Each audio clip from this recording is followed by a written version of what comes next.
deserve the glory and the honor, and we lift our hands in worship as we praise your holy name. You deserve the glory and the honor, and we lift our hands in worship as we praise your holy name. For you are great, you do miracles so great. There is no one else like you. There is no one else like you. For you are great, you do miracles so great. There is no one else like you. There is no one else like you. Sungguh tidak ada Allah yang seperti Engkau, Tuhan. Mari kita nyanyikan pujian ini dalam bahasa Indonesia, sama-sama nyanyikan. Ku beri kemuliaan dan hormat, ku angkat suara pujian, ku agungkan nama-Mu. Ku beri kemuliaan dan hormat, ku angkat suara, ku angkat suara pujian, ku agungkan nama-Mu. Sebab Kau besar, perbuatan-Mu ajaib, tiada seperti Engkau, tiada seperti Engkau. Sebab Kau besar, perbuatan-Mu ajaib, tiada seperti Engkau, tiada seperti Engkau. Mari dengan segenap hati berikan kemuliaan kepada Tuhan. Ku beri kemuliaan dan hormat, ku angkat suara pujian, ku agungkan nama-Mu. Yes. Oh, ku beri kemuliaan dan hormat, ku angkat suara pujian, ku agungkan nama-Mu. Sebab Kau besar, perbuatan-Mu ajaib, tiada seperti Engkau, tiada seperti Engkau. Sebab Kau besar, perbuatan-Mu ajaib, tiada seperti Engkau, tiada seperti Engkau. Oh, for you are great, you do miracles so great. There is no one else like you. There is no one else like you. For you are great, you do miracles so great. There is no one else like you. There is no one else like you.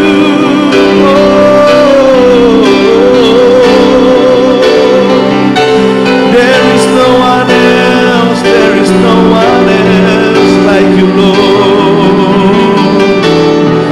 You are holy, you are worthy,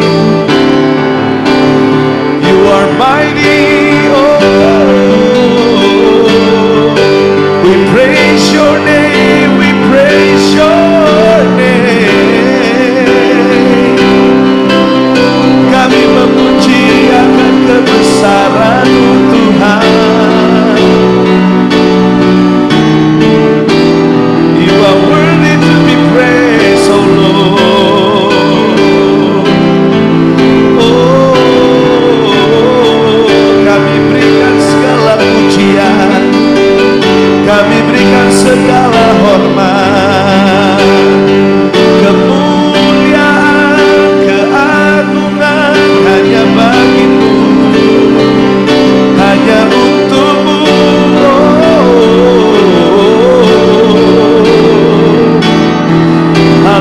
haleluya, haleluya.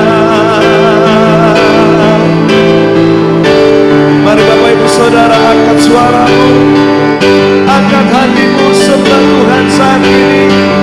Kinaralabaya sandaralata karalabaya sandaralabaya karalabaya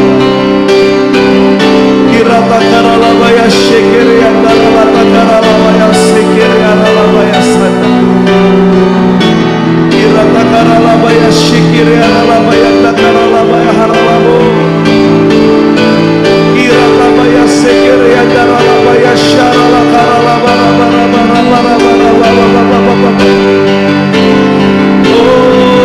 glory, glory, glory, glory, glory. Haleluya, haleluya. Dalam segala keadaan kami mau tetap memuji Engkau. Dalam segala keadaan kami mau tetap menyembah Engkau Tuhan. Jesus,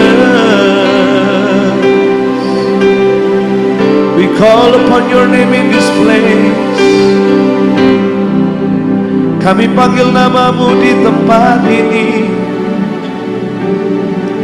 Kami panggil namamu Tuhan saat ini. Oh,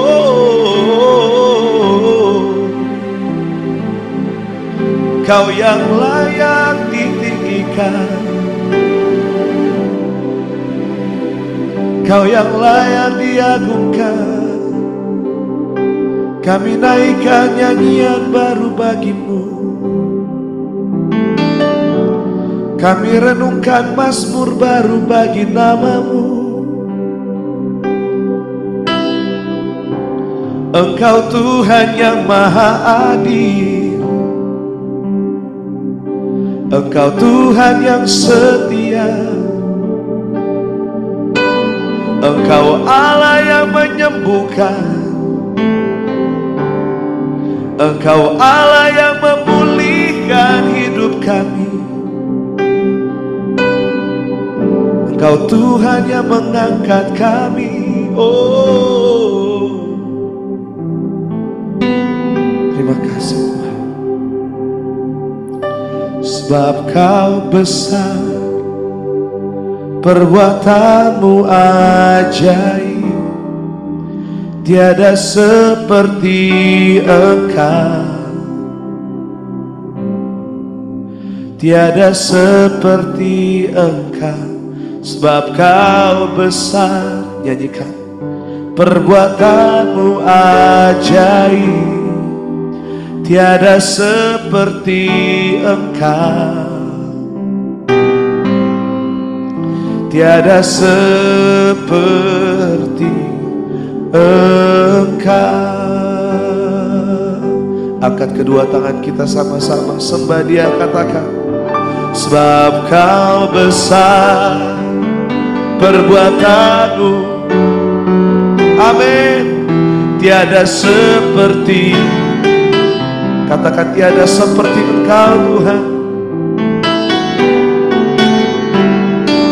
Sebab Kau besar,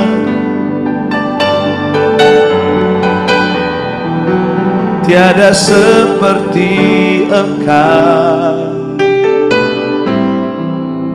tiada seperti Engkau.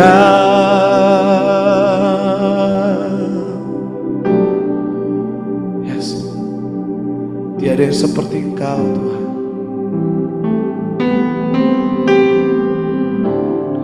Nyanyian pujian bagimu Tuhan, pujian bagimu. Angkat tanganmu dan sembah Dia. Tuhan, namamu besar dan layak dipuji.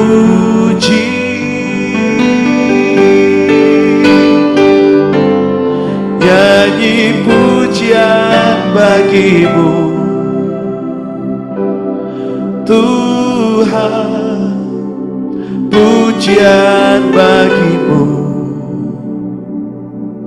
Tuhan,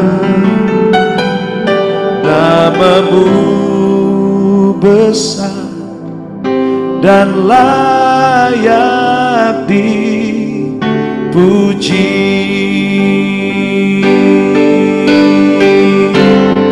Nyanyi pujian bagimu Tuhan, pujian bagimu. Panggil namanya. Namamu besar, namamu besar.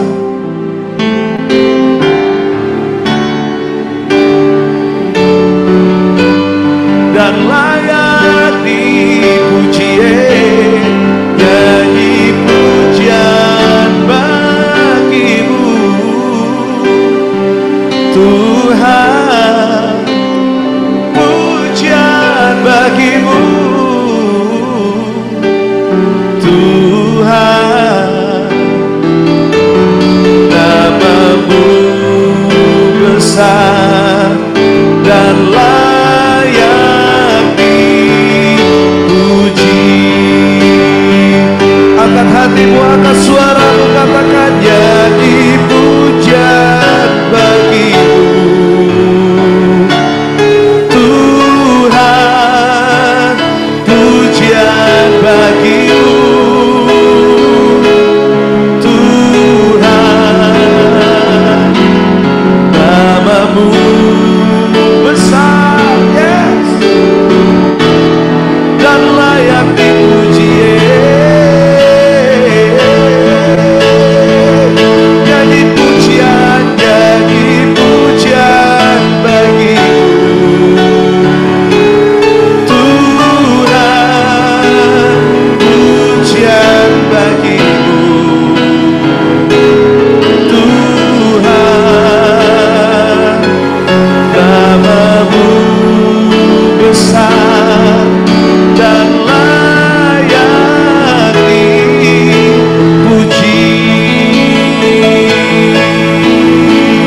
Oh, namamu besar dan layak dipuji.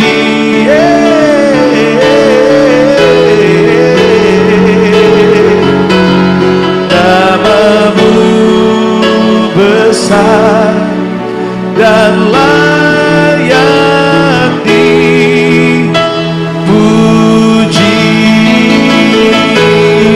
Berikan sorak-sorai kemuliaan, pengagungan hanya bagi Tuhan. Tepuk tangan bagi Yesus, Raja di atas segala raja. Katakan haleluya, haleluya, haleluya, haleluya, haleluya. Thank you Jesus, thank you Jesus, thank you Jesus. Waktu selanjutnya saya serahkan kepada Pastor Deborah, dipersilahkan.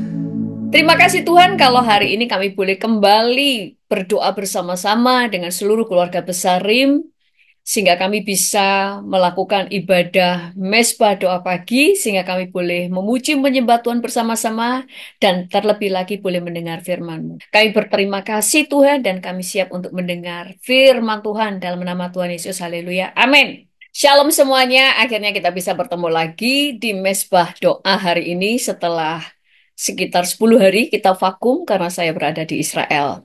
Kita baca di dalam Mazmur 1 ayat 1. Berbahagialah orang yang tidak berjalan menurut nasihat orang fasik, yang tidak berdiri di jalan orang berdosa, dan yang tidak duduk dalam kumpulan pencemooh. Kenapa? Karena Alkitab berkata pergaulan yang buruk merusak kebiasaan yang baik. Sekali lagi dikatakan berbahagialah orang yang tidak berjalan menurut orang fasik. Berjalan. Kemudian tidak berdiri di jalan orang berdosa. Yang berikutnya, tidak duduk dalam kumpulan pencemooh. Kalau berjalan, kita masih ngobrol sambil berjalan, itu kayak masih sambil lalu. Kita kalau ngobrol sambil berjalan, kita ngobrol sambil lalu. Tapi kalau mulai berdiri, kita itu mulai berbicara dengan serius. Dan kalau sampai duduk, maka pembicaraan kita lebih dalam, lebih intim. Itu sebabnya Tuhan berkata, berbahagialah orang yang tidak berjalan menurut nasihat orang fasik, tidak berdiri di jalan orang berdosa, dan tidak duduk dalam kumpulan pencemooh. Karena Alkitab berkata bahwa pergaulan yang buruk merusak kebiasaan yang baik. Kita itu dalam pergaulan ada 3 level. Pergaulan yang biasa-biasa sambil lalu, teman tapi nggak dekat, kemudian mulai pertemanan yang persahabatan, saudara mulai berdiri, saudara mulai percakapan lebih serius, kemudian duduk bersama dengan mereka. Duduk, yang artinya saudara duduk, saudara menikmati suasana, saudara bisa berbicara lebih intim lagi. Pergaulan yang buruk itu merusak kebiasaan yang baik. Karena coba kita lihat di sini. Matius 13 ayat 36 sampai 39 berkata begini. Maka Yesus pun meninggalkan orang banyak itu lalu pulang.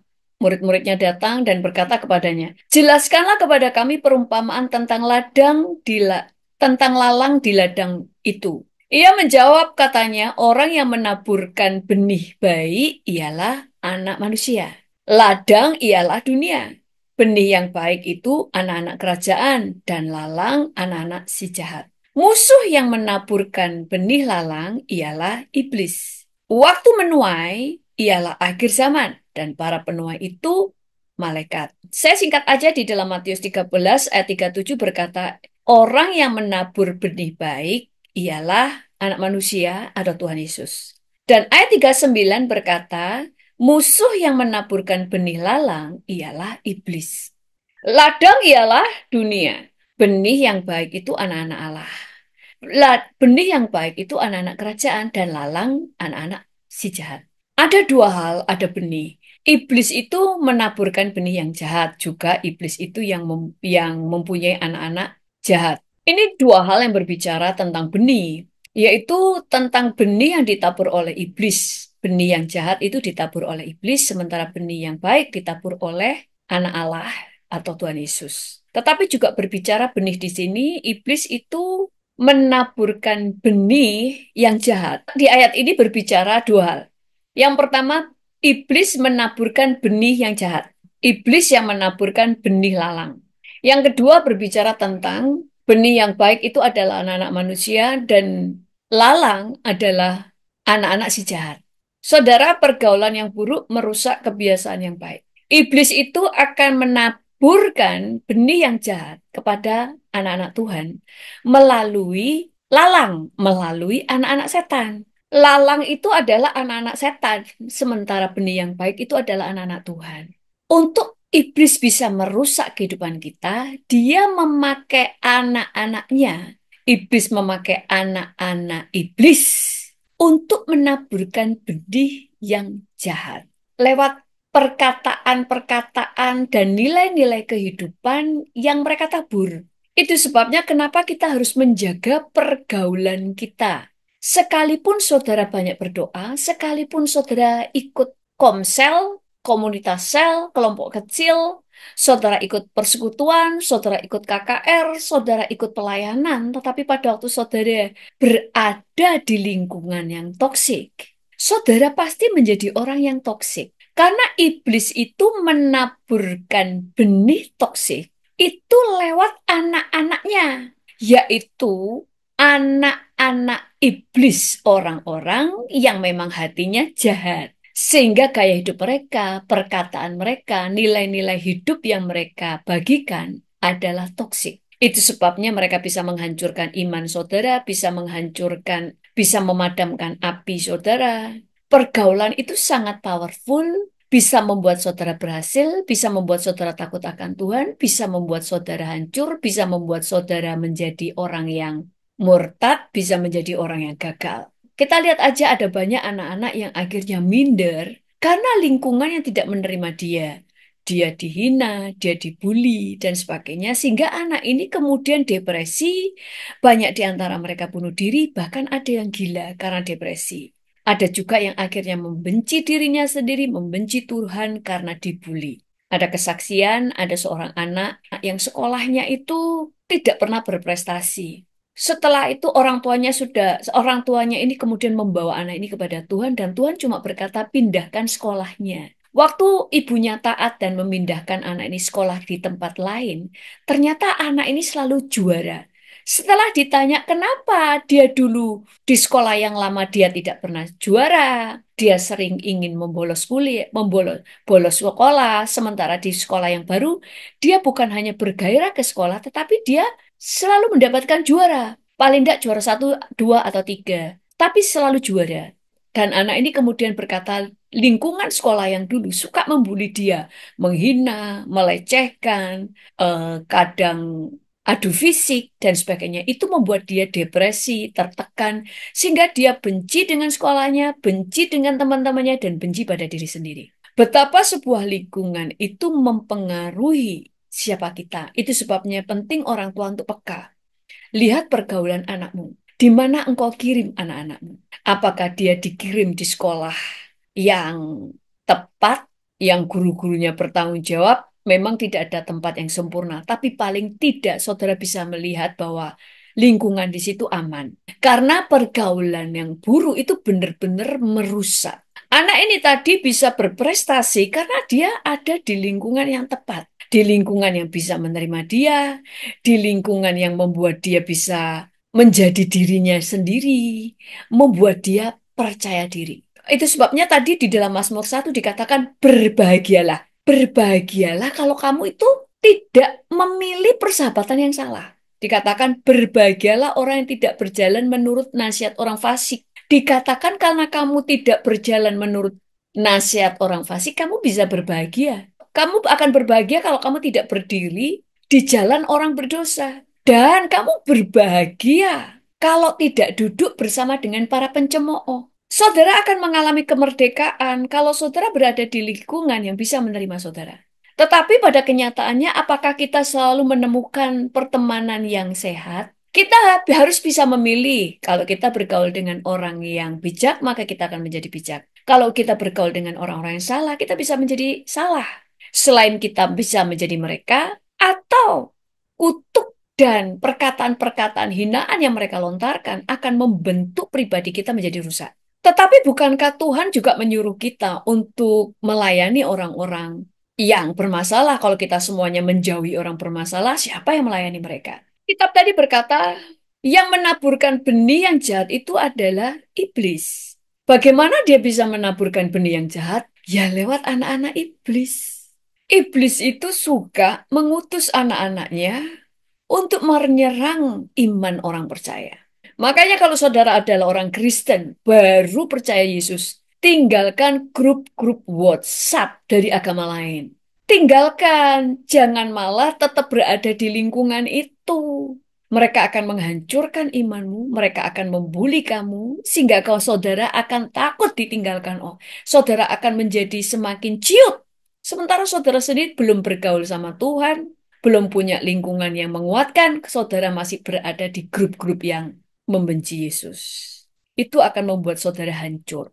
Iblis itu sebabnya saudara harus tahu bagaimana meninggalkan lingkungan yang jahat. Karena iblis itu akan terus menaburkan benih-benih yang jahat, toksik, melemahkan iman, menghancurkan mental, menghancurkan kepercayaan diri, melukai hati, membuat hatimu menjadi terluka, membuat membuat saudara masuk di dalam akar pahit. Tinggalkan persahabatan-persahabatan yang demikian. Tinggalkan lingkungan yang demikian. Saudara harus punya lingkungan yang benar. Sudah ke gereja jarang, tidak punya komunitas orang percaya, masih aja ada di grup-grup orang-orang yang menghujat Yesus. Saudara telah mencobai dirimu sendiri. Bukan setan yang mencobaimu, kamu mencobai dirimu sendiri. Tetapi kita ini kan dipanggil untuk menjadi saksi bagi orang-orang yang tidak percaya, menjadi saksi buat orang-orang yang belum bertobat, menjadi saksi orang-orang yang toksik. Kalau kita tidak boleh bergaul dengan orang-orang pendosa seperti itu, bagaimana kita bisa memenangkannya? Ada triknya. Daud itu pada waktu dia berlari sebagai seorang pelarian di Gua Adulam, di situ berkumpul bersama dengan dia 400 orang dursila, orang-orang yang bermasalah, orang-orang yang dikejar-kejar hutang, 400 loh, bukan satu dua. Tapi 400 ini tidak mengubah Daud menjadi toksik, Tetapi justru Daud mengubah orang-orang toksik ini menjadi orang benar, menjadi orang-orang yang berguna, yang tadinya dikejar-kejar utang, mereka yang putus asa, mereka orang-orang yang kepahitan, diubah menjadi tentara yang tangguh yang tidak bisa dikalahkan. Kok bisa? Padahal 1 lawan 400. Saudara harus bisa mengukur imanmu. Kalau imanmu lemah, kalau bergaul untuk memenangkan orang-orang toksik, jangan sendirian. Bawa orang toksik satu orang, tapi saudara punya teman-teman orang percaya. Bila perlu dengan mentor saudara, berlima, berempat, bertiga, lawan satu. Sehingga atmosfer orang benar lebih kuat daripada orang yang toksik ini. Sehingga kemungkinan besarnya orang toksik ini bisa dimenangkan. Bukan saudara yang dimenangkan oleh mereka, tapi mereka yang saudara menangkan. Itu sebabnya sebagai orang percaya, saudara harus punya komunitas orang percaya. Komunitas orang-orang yang takut akan Tuhan. Orang yang berkobar-kobar dengan Tuhan. Itu mengobarkan saudara. Kalau saudara punya teman-teman yang toksik, yang tidak mau bertobat, ajak makan. Kalau saudara ngajak hangout untuk pergi makan, ya ajak dengan orang-orang percaya juga. Teman-teman saudara yang benar 3 orang lawan orang yang toksik 1 orang. Jangan saudara sendirian bersama dengan 5 orang toksik. Karena kemungkinan besarnya adalah saudara yang mereka menangkan menjadi toksik, bukan saudara memenangkan mereka menjadi orang benar. Tapi bagaimana dengan Daud? Daud itu bergaulnya dengan 400 orang toksik. Nah, kalau saudara baca, Daud itu tidak bergaul dengan mereka, tapi Daud memimpin mereka. Kita baca ya. Di dalam 1 Samuel 22 ayat 2 berkata, berhimpunlah juga kepadanya, yaitu Daud, setiap orang yang dalam kesukaran, setiap orang yang dikejar-kejar tukang piutang, setiap orang yang sakit hati, maka ia menjadi pemimpin mereka. Bersama-sama dengan dia ada kira-kira 400 orang. Tidak dikatakan Daud bergaul dengan mereka. Daud dikelilingi 400 orang toksik, tapi Daud tidak bergaul dengan mereka. Tapi Daud memimpin mereka. Apa bedanya? Kalau saudara bergaul, saudara mengikuti mereka. Misalnya, lagi mau hangout. Mereka tanya, kita mau kemana? Saudara berkata, terserah kalian. Oh, kita pergi ke diskotik aja. Ngikut. Terus mereka tanya lagi, ayo habis ke diskotik ngapain lah? Oh, kita cari cewek. Ya terserah. Ngikut. Itu bergaul. Maka saudara akan jadi seperti mereka. Walaupun saudara ngomong ayah setiap pergaulan, saudara tetap mengikuti mereka. Saudara yang akan menjadi toksik malah saudara akan dicap seorang munafik. Banyak ngomong ayat, tapi perbuatannya sama saja dengan mereka. Tapi Daud berbeda. Dengan 400, dia tidak bergaul, tapi dia memimpin. Memimpin artinya bukan mereka yang menentukan arah tujuan mereka, tapi Daud yang menentukan. Misalnya begini, saudara kalau mau bergaul dengan orang yang toksik, saudara kalau mau memenangkan orang toksik bukan dengan cara bergaul, hangout bareng, tapi kalau toh saudara hangout dengan mereka, saudara harus tahu, saudara harus yakin apakah saudara bisa memimpin mereka. Contoh memimpin itu begini, waktu teman-teman toksik saudara berkata, ayo pergi di diskotik, saudara bisa berkata, jangan, nggak usah pergi ke diskotik. Lebih baik di sini. Kita bisa ngobrol di sini, nggak perlu di diskotik. Di sini kita juga senang. Kalau ada yang ngumpat, ada yang eh, ngomongin orang, saudara bisa berkata, jangan ngomongin orang lah ya. Ayo kita ngomong yang menyenangkan. Kita ngomong yang baik-baik daripada ngomongin orang. Atau kalau orang itu orang-orang Kristen tapi belum bertumbuh, saudara bisa berkata, ayo lebih baik kita ngomongin firman, ngomongin kebaikan Tuhan, ngomong kesaksian, daripada ngomongin yang jelek, ngomongin yang jahat. Itu namanya saudara memimpin. Bukan bergaul, tetapi saudara berada di situ untuk memimpin. Waktu mereka berkata, ayo kita ngerokok. Sorry ya, saya nggak ngerokok. Untuk pertama mungkin saudara cuma berkata, sorry ya, aku nggak ngerokok. Tapi bukan kemudian saudara berada di situ, terus saudara bisa mengatakan suatu saat pada waktu mereka mau ngajak saudara keluar lagi, saudara bisa ngomong, sorry ya, saya itu nggak ngerokok, jadi sorry, saya kurang nyaman kalau kita ngobrol pada ngerokok semua, saya kurang nyaman. Jadi saya permisi, saya pamit, saya mau pulang. Kalau mereka berkata, jangan pulang dong. Saudara bisa berkata, Saya nggak pulang kalau kalian nggak ngerokok. Karena saya mau ngobrol tanpa ada yang merokok. Itu namanya memimpin. Jadi, saudara berada di lingkungan toksik bukan untuk bergaul, tapi untuk memimpin mereka pada kebenaran. Kalau saudara belum bisa memimpin, maka bawalah kelompok anak-anak Tuhan, komunitas orang percaya bersama-sama dengan saudara. Mungkin 3 orang, 4 orang mereka bersama dengan saudara. Ayo, aku punya temen nih. Temenku ini belum tak percaya Yesus. Temenku ini berandalan. Ayo, tak ajak mereka keluar, kalian ikut. Sehingga 1 lawan 4 orang yang takut akan Tuhan, atmosfernya lebih kuat. Saudara bisa ngobrol sambil minum kopi, sambil makan snack, ngobrol sambil makan Indomie, misalnya Indomie sambil makan pop mie. Saudara bisa ngobrol, bercanda, sehingga orang itu bisa lihat, kok enak ya bergaul dengan orang-orang ini, nggak ngomong gosip, nggak ngerokok, nggak ngumpat, tapi bisa sukacita. Pasti mereka bisa merasakannya. Sehingga kita menjadi orang-orang bijak yang dicari orang supaya mereka bijak. Karena kita bisa memimpin, bukan kita yang dipimpin orang-orang toksik. Amin. Tulis dicek. Hukum pergaulan. 1, jangan bergaul dengan orang-orang toksik. Kedua, kalau mau memenangkan orang-orang toksik, harus 1 banding 3. Harus minimal 1 orang toksik banding 3 orang percaya. Lebih banyak, lebih baik, tapi minimal 3 orang percaya lawan 1 orang. Yang ketiga, kalau mau memenangkan orang-orang toksik, jangan bergaul dengan mereka, tapi jadilah pemimpin bagi mereka, seperti Daud. Amin. Mari kita berdoa. Kami mengucap syukur kepadamu Tuhan. Engkau memanggil kami untuk hidup benar. Sehingga Engkau memimpin kami, Engkau mengajar kami untuk menjaga pergaulan. Pergaulan yang buruk merusak kebiasaan baik, tetapi bergaul dengan orang bijak kami menjadi bijak. Beri kami hati yang bijaksana memilih pertemanan.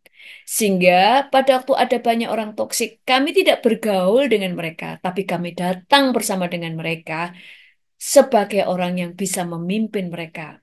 Berikan kami karunia untuk memimpin orang-orang toksik menjadi benar. Kami bersyukur kepadamu Tuhan, dan saat ini hambamu berdoa untuk semua yang hadir.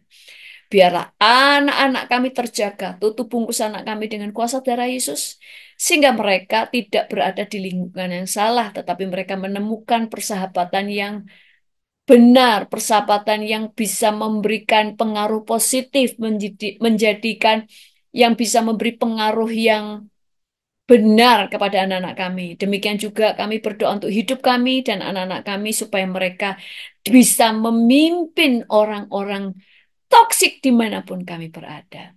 Sehingga hidup kami membawa banyak jiwa dalam pertobatan dan dalam kebenaran. Terima kasih Tuhan, dalam nama Tuhan Yesus. Haleluya. Amin. Sampai bertemu kembali besok pagi di Mesbah Doa jam 5.30 pagi waktu Indonesia bagian Barat. Tuhan Yesus memberkati. Namamu besar dan